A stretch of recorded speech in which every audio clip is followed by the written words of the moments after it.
Hi everyone, welcome to SSC insight. तो SSC selection post phase 9 2021 का form fill up चल रहा है एंड इसको लेकर मैंने एक डिटेल वीडियो बनाया था। एसएससी सिलेक्शन पोस्ट एग्जाम क्या होता है, कैसे इसका प्रोसेस होता है, क्योंकि इसका प्रोसेस थोड़ा सा कॉम्प्लिकेटेड है with respect to other SSC exams. तो इसलिए मैंने आपको डिटेल एक वीडियो बनाया था एंड उसके बाद आपने बहुत सारा क्वेश्चंस पूछा था, वो भी डाउट मैंने क्लियर कर दिया था। एंड थर्ड वीडियो मैंने बनाया था कि आपका प्रिपरेशन कैसा होना चाहिए। मतलब एसएससी सिलेक्शन पोस्ट में बहुत ही कुछ ऐसा पोस्ट है जिसमें आपको पर्टिकुलरली कुछ पर्टिकुलर सब्जेक्ट के अगर क्वालिफिकेशन हो तभी आप फॉर्म फिल कर सकते हो। तो उस टाइप के जो भी पोस्ट है उसके लिए कैसे आपको तैयार करना चाहिए, उसके लिए अलग से कुछ क्वेश्चंस आता है कि नहीं, उसके ऊपर भी मैंने एक वीडियो बनाया था। टोटल 3 मैंने वीडियो बनाया है एंड जो सभी बहुत ही इंपॉर्टेंट इन्फॉर्मेशन कंटेन करता है। तो इसका लिंक आपको डिस्क्रिप्शन बॉक्स में मिल जाएगा एंड आई बटन में भी मिल जाएगा, ठीक है। तो इसके बाद आप लोग पूछ रहे थे कि इसका कट ऑफ कैसा जाता है, जैसे कि एमटीएस लेवल का जो पोस्ट है उसका कट ऑफ कैसा जाता है। तो देखिए यहाँ पे क्या होता है कि एसएससी सिलेक्शन पोस्ट में वेरियस पोस्ट के लिए वैकेंसीज निकलता है, ठीक है। तो जो हर एक पोस्ट है वो हर एक पोस्ट के लिए डिफरेंट कट ऑफ रहता है, ठीक है। जितने टाइप का पोस्ट है उतने टाइप का कट ऑफ आपको यहाँ पे देखने को मिलता है।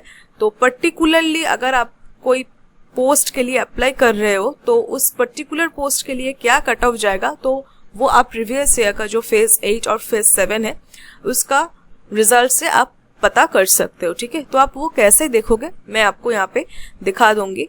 This video is sponsored by H ranker. H ranker एक बहुत अच्छा मॉक टेस्ट प्रोवाइडर है जो कि एसएससी, बैंक, रेलवे, डिफेंस सभी तरह का जो सेंट्रल गवर्नमेंट का एग्जाम्स होता है उसके लिए मॉक टेस्ट प्रोवाइड करता है।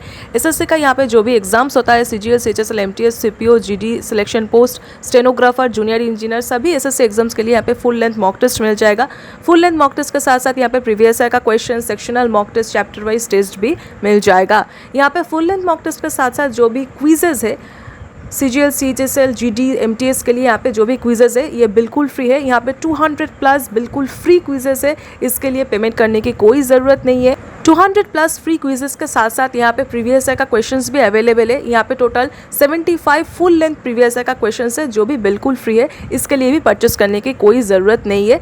इनका जो प्लान है सिलेक्शन डे ये 299 का आता है। एसएससी इनसाइट 25 कूपन कोड डालने से ये 2024 में मिल जाएगा। इनका जो सिलेक्शन डे प्लान है ये टिल सिलेक्शन है, मतलब एक बार खरीदने के बाद दोबारा खरीदने की जरूरत नहीं होगी। एच रैंकर से रिलेटेड जो भी इंपॉर्टेंट लिंक्स है वो डिस्क्रिप्शन बॉक्स में मिल जाएगा। ऐसा बहुत सारा पोस्ट है जिसका वैकेंसी फेज 7 फेज 8 में नहीं था, फेज 9 में फर्स्ट वैकेंसी आउट हुआ है। ऐसा भी बहुत सारा पोस्ट है, क्योंकि देखिए यहाँ पे सिलेक्शन पोस्ट में क्या होता है कि जिस टाइप के डिपार्टमेंट में रेगुलरली वैकेंसीज नहीं निकलता है उस टाइप के डिपार्टमेंट में फिलअप करने के लिए सिलेक्शन पोस्ट का एग्जाम होता है। नहीं तो सीजीएल, सीएचएसएल, एमटीएस तो है ही जिसमें रेगुलरली वैकेंसीज आता है, हर ईयर इसका एग्जाम होता है, ओके। जिस टाइप का वैकेंसीज रेगुलरली नहीं निकलता है उस टाइप के वैकेंसीज फिल करने के लिए सिलेक्शन पोस्ट होता है, ठीक है। तो ऐसे आपको बहुत सारा पोस्ट मिल जाएगा जो सिर्फ फेज 9 में ही इसका वैकेंसी निकला है, फेज 8 फेज 7 में नहीं था। एंड ऐसे भी आपको पोस्ट मिल जाएगा जो फेज 7 में भी था, फेज 8 में भी था एंड फेज 9 में भी इसका वैकेंसी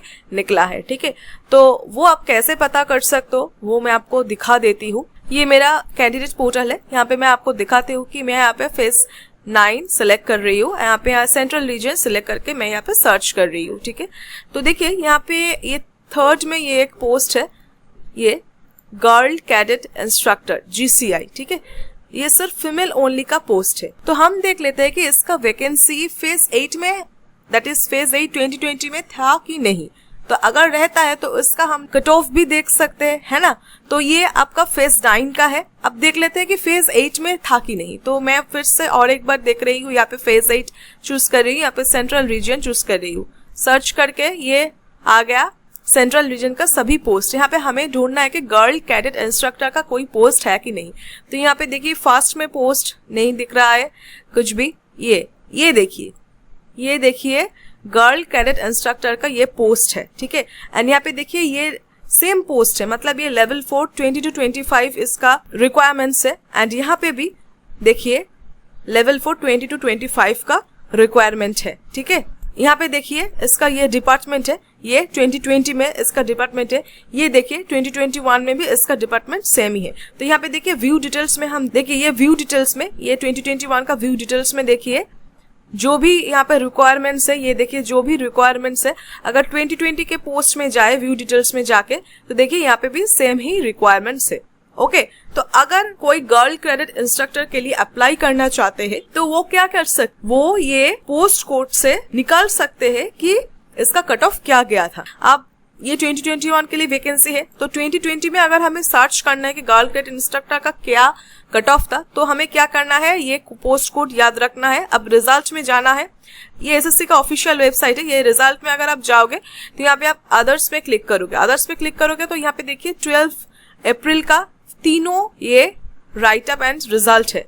तीनों क्यों, मैंने आपको बताया था कि क्या होता है, SSC selection post level wise आपका एग्जाम होता है। ठीक है, आपका पोस्ट वाइज नहीं होता है। लेवल वाइज मतलब 10th level, 12th level, graduation and above level, ये तीनों लेवल का एग्जाम होता है। ये तीनों लेवल का जिस लेवल के लिए आप जिस पोस्ट कैटेगरी में अप्लाई करोगे आपका वो लेवल वाइज एग्जाम होगा। सपोज आपने 12th लेवल का 12th लेवल का 4 पोस्ट के लिए अप्लाई किया एंड 10th लेवल का 3 पोस्ट के लिए अप्लाई किया। ठीक है, अब आपको कितने टाइम्स एग्जाम देना होगा, 2 टाइम्स एग्जाम देना होगा। एक बार आपको ये 10th लेवल के लिए, एक बार आपको 12th लेवल के लिए। ये मैटर नहीं करता कि आपने कितने नंबर ऑफ पोस्ट के लिए फॉर्म फिल करता है, ये मैटर करता है कि आपने किस लेवल की एग्जाम के लिए, पोस्ट के लिए आपने फिल किया है। ठीक है, तो अगर आप एसएफ करते हो तो आपको 2 टाइम्स एग्जाम देना होगा। आप मतलब आपको टोटल 7 पोस्ट के लिए जो आपने फिल किया है, ये 7 पोस्ट के लिए आपको 2 टाइम्स एग्जाम देना होगा। ऐसे भी कर सकते हैं कि कोई 10th के लिए एक बार एक फॉर्म फिल किया है, ठीक है, 12th के लिए एक फॉर्म फिल किया है एंड ग्रेजुएशन एंड अबव के लिए आपने एक फॉर्म फिल किया है। तो इसमें आपको क्या करना होगा, ये लेवल के लिए एक, ये लेवल के लिए एंड ग्रेड के लिए एक, मतलब आपको 3 बार एग्जाम देना होगा। तो ये लेवल के ऊपर डिपेंड करता है कि आपको कितने टाइम्स एग्जाम देना होगा, ना कि कितने नंबर ऑफ पोस्ट के लिए आप अप्लाई कर रहे हो। ठीक है, आप जितना चाहे उतना नंबर ऑफ पोस्ट के लिए अप्लाई कर सकते हो, उसके ऊपर आपके एग्जाम्स डिपेंड नहीं करता है। एग्जाम्स डिपेंड करता है आपका लेवल के ऊपर। ठीक है, आपने जिस लेवल का फॉर्म फिल किया है उस लेवल के लिए आपको एग्जाम देना पड़ता है। ठीक है, तो इस वजह से यहाँ पे 3 टाइप का रिजल्ट डिक्लेयर होता है। एक देखिए मैट्रिकुलेशन लेवल के लिए, एक देखिए higher secondary that is 10+2 level के लिए and graduation and above level के लिए। तो अब हम क्या सर्च कर रहे थे, गर्ल क्रेडिट इंस्ट्रक्टर, ये वाला हम सर्च कर रहे थे। तो हम देख लेते हैं। देखिए, तो पहले ही देखिए ग्रेजुएशन एंड अबव का जो है यहाँ पे राइट अप में मैं क्लिक कर रही हूँ। ठीक है, तो मैं ये सब आपको बाद में बोलती हूँ, पहले सीधा लास्ट में चले आओ। सीधा लास्ट में देखिए यहाँ पे ये आपका कट ऑफ स्टार्ट हो रहा है। तो हमें क्या ढूंढना है, CR 12520। ओके, तो यहाँ पे देखिए CR 12520 कहाँ पे है, ये देखिए। ठीक है, CR 12520 गर्ल क्रेडिट इंस्ट्रक्टर के लिए लास्ट टाइम जो कट ऑफ गया था वो था ये।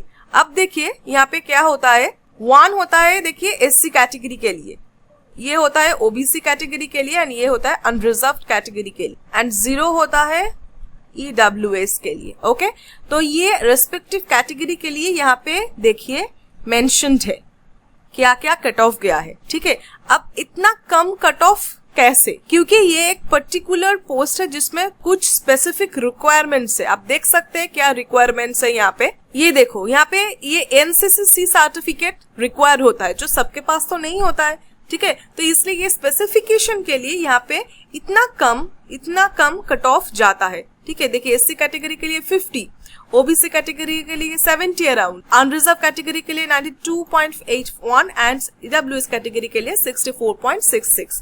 सो ऐसे कट ऑफ जाता है क्योंकि ये एक स्पेसिफिक रिक्वायरमेंट्स है। ठीक है, तो इसलिए इतना कम कट ऑफ जाता है। ऐसे आप कोई भी पोस्ट कोड के लिए सर्च कर सकते हो अगर वो पोस्ट कोड का वैकेंसी लास्ट ईयर निकला था तो। ठीक है, तो यहाँ से आप ऐसे ग्रेजुएशन के लिए सर्च कर सकते हो। यहाँ पे देखिए हायर सेकेंडरी लेवल है, यहाँ पे देखिए मैट्रिकुलेशन लेवल है। ठीक है, तो चलिए मैट्रिकुलेशन लेवल से हम लोग देख लेते हैं। यहाँ पे राइट अप में जाते हैं तो देखिए मैं कुछ बात यहाँ पे आपको बता देती हूँ। क्या होता है कि हमारे जो एसएससी का अदर्स एग्जाम होता है, एसएससी का अदर्स एग्जाम होता है, फर्स्ट ईयर का जो एग्जाम होता है, Tier 1 का एग्जाम होने के बाद आपका फाइनल आपका आंसर की आ जाता है। ओके, आंसर की आ जाता है एंड आंसर की आने के आपके लगभग 2.5 या 3 महीने के अंदर अंदर आपका रिजल्ट आउट होता है, ठीक है। एंड रिजल्ट आउट होने के बाद ये फर्स्ट प्रोसेस होता है, ये फर्स्ट हो गया, टियर 1 हो गया, उसके बाद आपका ये फर्स्ट प्रोसेस हो गया, आंसर के निकलता है। सेकंड प्रोसेस हो गया, आपका रिजल्ट आउट होता है, आप देख सकते हो कि लिस्ट में आपका नाम है कि नहीं। थर्ड प्रोसेस क्या होता है, आपका मार्क स्टेटमेंट डिक्लेयर होता है, ठीक है। तो यहाँ पे क्या होता है, सिलेक्शन पोस्ट में आपका आंसर की डिक्लेयर होता है, आपका रिजल्ट डिक्लेयर होता है, बट आपका मार्क्स डिक्लेयर नहीं होता है। आपका मार्क्स अपडेट नहीं किया जाता है एसएससी के वेबसाइट में। यहाँ पे जो रूल है, यहाँ पे एकदम लास्ट में आपका मार्क्स डिक्लेयर होता है। लास्ट में मतलब एकदम सब कुछ, जब सब कुछ कंप्लीट हो जाएगा, रिक्रूटमेंट कंप्लीट हो जाएगा, सभी पोस्ट कैटेगरी के लिए जो सिलेक्टेड है, फाइनल सिलेक्टेड कैंडिडेट्स है, उनका लिस्ट आ जाएगा, उसके बाद ही जाके आपका मार्क्स वो लोग डिक्लेयर करते हैं, ठीक है। तो ये एक एक्सेप्शन है एसएससी सिलेक्शन पोस्ट में, जो अदर्स एसएससी एग्जाम में नहीं होता है, कि आपका मार्क्स जो है वो एकदम लास्ट में आपको देखने को मिलेगा। एंड उसके आगे तक सिर्फ आंसर की से आप जान सकते हो आपका मार्क्स कितना है, ठीक है। एंड उसके बाद कुछ लोगों का क्वेरी रहता है कि नॉर्मलाइजेशन होता है कि नहीं। यहाँ पे नॉर्मलाइजेशन होता है, बट नॉर्मलाइजेशन में बहुत ज्यादा मार्क्स इंक्रीज करने को देखने नहीं मिलता, क्योंकि बहुत कम शिफ्ट में एग्जाम होता है, ठीक है। 2 या 3 दिन में एग्जाम खत्म हो जाता है, ओके। अच्छा, उसके बाद देखिए, आपका पहले मैंने जो बताया, आपका आंसर क्या आएगा, उसके बाद रिजल्ट होगा। रिजल्ट के बाद क्या होता है, आपका पहले आंसर की आ गया, ठीक है, उसके बाद आएगा आपका रिजल्ट।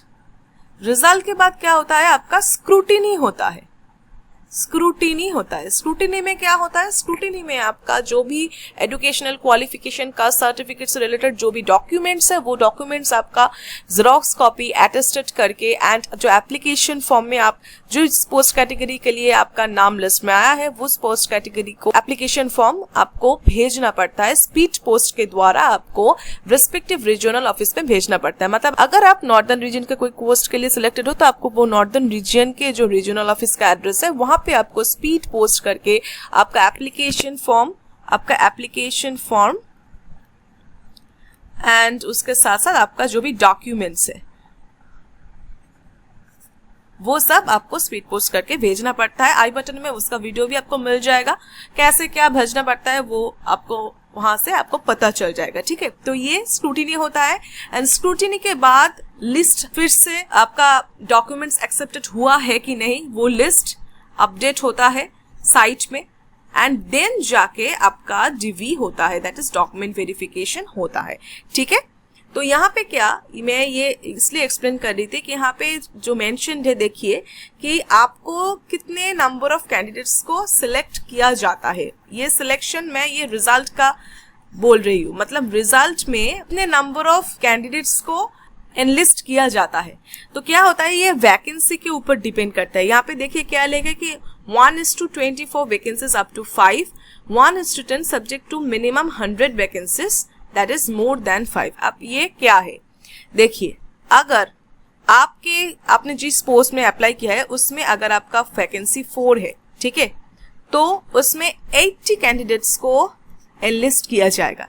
लिस्ट में 80 कैंडिडेट्स अवेलेबल दिखाया जाएगा। मैं अभी आपको दिखा दूंगी। देखिए यहाँ पे मैंने बोला कि अप टू 5, यहाँ पे लिखा है अप टू 5, तो मैंने यहाँ पे 4 बोला है, ठीक है। तो अगर 4 है तो 1:20 मतलब 20 टाइम्स, दैट इज 80 कैंडिडेट्स को बुलाया जाएगा। अगर 5 है तो क्या कितना होगा, 100 कैंडिडेट्स अवेलेबल होगा। अगर आप 5 से ज्यादा है, देखिए यहाँ पे सेकंड में बोला है कि मोर देन 5, अगर वैकेंसी 6 है तो 6 के लिए 1:10 नहीं बुलाया जाएगा, मतलब 6 के लिए 60 कैंडिडेट्स अवेलेबल नहीं होगा, मिनिमम 100 होना चाहिए। जैसे कि अगर मैं ऐसे बोलूं कि अनरिजर्व कैटेगरी से 17 वैकेंसी हो गया किसी पोस्ट का, तो उसमें क्या होगा, उसमें 1:10 कंसिडर किया जाएगा, ठीक है, क्योंकि वहां पे 170 हो रहा है, that is already more than 100, okay. तो अगर किसी भी पोस्ट कोड में वैकेंसी 5 से ज्यादा है तो उसमें जितने कैंडिडेट्स अवेलेबल होगा वो हर वक्त 100 ही होगा। एंड अगर ऐसे 17, ऐसे 15 ऐसे वैकेंसीज है तो वहां पे तो आपको 1:10 ही मेंटेन किया जाएगा, ठीक है। अब देखिए ये मैट्रिकुलेशन लेवल में यहाँ पे आप देख सकते हो कि अनरिजर्व कैटेगरी से कितने नंबर ऑफ कैंडिडेट्स अवेलेबल है, SC ST कैटेगरी से total 3426 number of candidates available है 10th लेवल में, ओके। तो अब देख लेते हैं नीचे, यहाँ पे देखिए, यहाँ पे मैं जो आपको बोल रही थी कि स्पीड पोस्ट के द्वारा आपको भेजना है, वो यहाँ पे आपको दिख जाएगा। पहले आप एग्जाम दो, उसके बाद आपको सब पता चल जाएगा, ठीक है। तो इसके बाद देखो यहाँ पे हमें ये रहा आपका कट ऑफ की हर एक पोस्ट कैटेगरी के लिए। देखिए हर एक पोस्ट कोड के लिए, हर एक कैटेगरी के लिए क्या क्या मार्क्स है, मतलब क्या कट ऑफ है एंड कितने नंबर ऑफ कैंडिडेट्स अवेलेबल है। तो चलिए मैं जो आपको बता रही थी ना वो वैकेंसीज के बारे में 1:20 वो देख लेते हैं। तो चलो ये जो फर्स्ट है CR 10420 वो देख लेते हैं कि क्या हो रहा है। तो मैं यहाँ पे ये क्लोज कर देती हूँ। यहाँ पे मैं फेज 8 चूज कर रही हूँ, यहाँ पे मैं सेंट्रल रीजन चूज कर रही हूँ। सर्च करती हूँ तो हमें CR 10420 यहाँ पे देखिए ये आ गया CR 10420 technical operator drilling level 2, ठीक है, लेवल 2। तो यहाँ पे व्यू डिटेल्स में मैं जाती हूँ, ठीक है। ये देखो यहाँ पे क्या वैकेंसी है, टोटल वैकेंसी है 8, 5 UR है, 2 OBC है, 1 SC है, ओके। तो अब देख लेते हैं। देखिए 1 मतलब SC कैटेगरी, तो SC कैटेगरी के लिए क्या है, एक वैकेंसी है ना। SC कैटेगरी के लिए एक वैकेंसी है एंड मैंने बोला था कि अगर 5 से कम वैकेंसी होता है तो वहां पे आपको 1:20 में बुलाया जाएगा। अगर 1 SC है तो इसलिए यहाँ पे देखिए कैंडिडेट्स अवेलेबल कितना है, 20 है, ओके। अब देखो यहाँ पे OBC कैटेगरी के लिए क्या है, 6 है। मैंने बोला कि 6 आपका OBC कैटेगरी है। यहाँ पे कैंडिडेट अवेलेबल 40 है। अब कैंडिडेट अवेलेबल 40 है तो इससे आप एज्यूम कर सकते हो कि इसका वैकेंसी 2 है। देखो यस, इसका वैकेंसी 2 है क्योंकि मैंने कहा कि आपको 1:20 में बुलाया जाएगा। अब इसके बाद देखो UR है आपका 5, तो इस हिसाब से देखिए 100 को बुलाया गया है, ओके। एंड 9 मतलब आपका UR कैटेगरी के लिए, ठीक है। तो ऐसे ही बुलाया जाता है। आपने ऑलरेडी देख ही लिया जो मैंने आपको बताया। यहाँ पे आपका कट ऑफ भी देखने को मिल रहा है कि कितना कट ऑफ गया है। देखिए यहाँ पे भी आपका कुछ रिक्वायरमेंट्स है। देख minimum 2 year industrial training institute पर, ये एक स्पेसिफिकेशन है, पर्टिकुलर एक स्पेसिफिकेशन है जिसके लिए इसका कट ऑफ कम गया है। अब बताने वाली क्या बात है कि देखिए जो जनरल टाइप का जो पोस्ट कोड होते हैं, जैसे कि ऐसे बोल दिया कि BSc इन फिजिक्स या chemistry 10th from any recognised institute, ऐसे जो जनरल टाइप का जो पोस्ट है जिसमें पर्टिकुलर कोई भी स्पेसिफिकेशन नहीं है, उसमें कट ऑफ बहुत ही हाई जाता है, ठीक है। अब देख सकते हो, देखिए यहाँ पे जो कम कट ऑफ है, ये देखो अचानक से ये आ गया आपका 155। देखिए ER 12320, ये अगर अनरिजर्व कैटेगरी का देखे तो देखिए 155 कितना ज्यादा कट ऑफ है। ये OBC कैटेगरी का देखिए 147, ये SC कैटेगरी का है 138, तो इतना ज्यादा कट ऑफ है। एंड फिर से आपने देखा कि ये देखिए यहाँ पे भी देखिए 151 कट ऑफ है, कितना ज्यादा कट ऑफ है ना। पहले हमने जो देखा कि यहाँ पे देखिए ये अनरिजर्व कैटेगरी का सिर्फ 98 कट ऑफ है। तो ये आपके पोस्ट कोड के ऊपर वाइडली डिपेंड करता है कि क्या एक्चुअल में आपका कट ऑफ जाने वाला है, क्योंकि अगर पर्टिकुलर कोई भी स्पेसिफिकेशन है तो आपका कट ऑफ लो हो जाएगा क्योंकि सबके पास तो वो नहीं होगा ना। एंड अगर कोई जनरल सा है स्पेसिफिकेशन तो उसका कट ऑफ वैसे ही हाई जाएगा जैसे आपका CGSE HSL MTS एग्जाम में होता है। तो आई थिंक आपके पास ये कट ऑफ का एकदम क्लैरिटी मिल गया है। चलिए एक हायर सेकेंडरी लेवल का देख लेते। तो हायर सेकेंडरी लेवल का हम एकदम लास्ट में चले जाएंगे, ये आपका शुरू हो रहा है, ठीक है। तो ये देखिए एक ER वाला देख लेते हैं, एक ईस्टर्न रीजन के पोस्ट कोड से देख लेते हैं। फेज 8 का ईस्टर्न रीजन का पोस्ट कोड में देखिए ये कौन सी पोस्ट कोड है, ER 11220, वो ER 11220।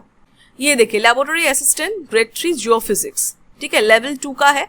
व्यू डिटेल्स में मैं जाती हूँ तो ये देखिए यहाँ पे स्पेसिफिकेशन है, कुछ पर्टिकुलर नहीं है, सिर्फ बोला है कि 12th पास और equivalent in science group from a recognised board और यूनिवर्सिटी इंस्टीट्यूशन, मतलब सिर्फ आप 12th पास हो तो आप इसके लिए अप्लाई कर सकते हो। अब यहाँ पे एक ही अनरिजर्व कैटेगरी में एक ही आपका वैकेंसी है। आप देखो यहाँ पे कितने ज्यादा है इसका कट ऑफ, 164.75, इतना ज्यादा कट ऑफ है क्योंकि यहाँ पे कुछ पर्टिकुलर स्पेसिफिकेशन नहीं है ना, इसलिए इसका कट ऑफ इतना ज्यादा गया है। एंड जो मैंने आपको बोला कि अगर 5 के कम हो तो आपको 1:20 में बुलाया जाएगा, तो यहाँ पे देखिए एक है इसलिए यहाँ पे 20 कैंडिडेट्स अवेलेबल है, ठीक है। ये एक हो गया हायर सेकेंडरी लेवल का। अब देख लेते हैं ग्रेजुएशन लेवल का। ऑलरेडी हमने देख लिया है एक ग्रेजुएशन लेवल का, फिर भी और एक नॉर्दर्न रीजन से कुछ एक पोस्ट देख लेते हैं।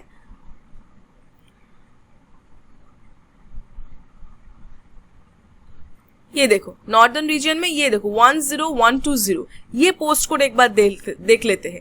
यहाँ पे देखिए कितना कम गया है इसका कट ऑफ, ठीक है। 10120 हम अब देख लेंगे। यहाँ पे मैं फेज 8, यहाँ पे मैं नॉर्दर्न रीजन चूज कर रही हूँ। 10120 हमें सर्च करना है। तो ये देखो बहुत ही लास्ट में है 10120। देखिए लाइब्रेरी एंड इंफॉर्मेशन असिस्टेंट, ठीक है, आर्कियोलॉजिकल सर्वे ऑफ इंडिया में। यह इसका पे लेवल है 6। तो इसमें व्यू डिटेल्स में जाके देखिए, यहाँ पे आपका सब्जेक्ट होना चाहिए लाइब्रेरी साइंस। तो सबका तो सब्जेक्ट नहीं होता है लाइब्रेरी साइंस, एंड उसके साथ साथ आपका 2 years का प्रोफेशनल एक्सपीरियंस भी रिक्वायर्ड है। तो इस वजह से इसका जो कट ऑफ है बहुत ही कम है। देखो ये देखिए NR 10120 हम लोग देख रहे थे। तो यहाँ पे देखो कि SC कैटेगरी का कट ऑफ क्या है, 53 है, OBC का 60 है, अनरिजर्व कैटेगरी का 70 है। अब यहाँ पे एक चीज मैं आपको दिखाती हूँ, मजे की बात देखो।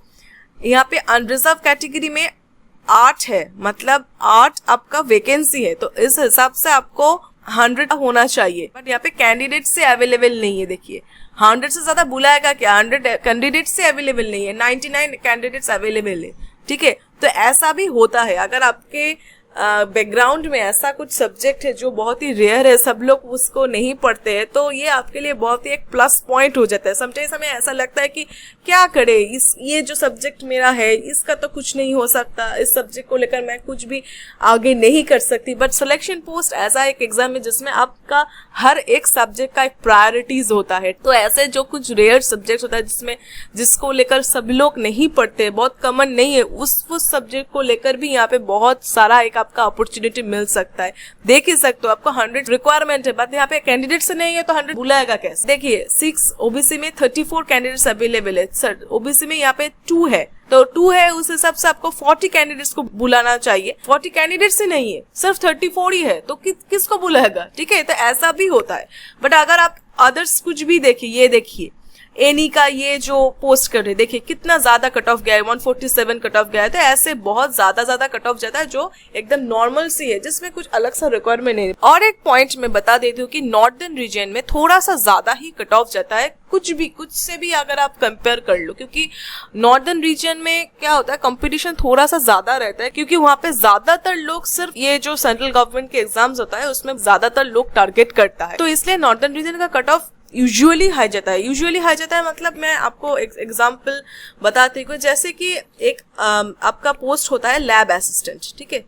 लैब असिस्टेंट का एक पोस्ट होता है, तो ये लैब असिस्टेंट का पोस्ट आपको सभी रीजन में मिल जाएगा, मतलब CR region, ER region, NR region, ठीक है, केकेआर रीजन, साधन रीजन, सभी रीजन में आपको मिल जाएगा। बट क्या आप देखोगे, अगर आप कंपेयर करोगे तो देखोगे केकेआर, एसआर, सीआर, इस सब में जो कट ऑफ जा रहा है सेम ही पोस्ट के लिए, वही पोस्ट के लिए एनआर में थोड़ा सा ज्यादा कट ऑफ जा रहा है, ठीक है। तो इसलिए एनआर में यूजुअली कट ऑफ ज्यादा ही जाता है। ये मैंने एक पॉइंट मैंने एक्सपीरियंस से बोल दिया। एंड अब मुझे लगता है कि आपको कट ऑफ को लेकर कोई भी डाउट नहीं है। अगर आपको कट ऑफ समझना है कि आपने जो पोस्ट के लिए अप्लाई कर रहे हो, अगर आपको जानना है उस पोस्ट का कट ऑफ क्या है, तो आप ऑलरेडी देख चुके हो कि कैसे आपको ढूंढना है आपका कट ऑफ, ठीक है। तो चलिए, आई थिंक कि आपका सभी डाउट अब क्लियर हो चुका है। मैं एक वीडियो बनाऊंगी एकदम एप्लीकेशन फॉर्म्स फिल करने से शुरू करके सिलेक्शन तक, मतलब पूरा जो सिलेक्शन पोस्ट का पूरा जो प्रोसेस होता है उसके ऊपर मैंने एक डिटेल वीडियो बनाऊंगी, क्योंकि मैंने वो एक्सपीरियंस किया है। इसलिए एकदम स्टार्ट से एंड तक, एकदम फॉर्म फिल करने से शुरू करके एकदम सिलेक्शन तक, फाइनल सिलेक्शन तक कैसे क्या प्रोसेस होता है उसको लेकर मैं एक वीडियो बनाऊंगी। तो चलिए, सभी लोग बहुत अच्छे से पढ़ते रहिए। That's all, thank you.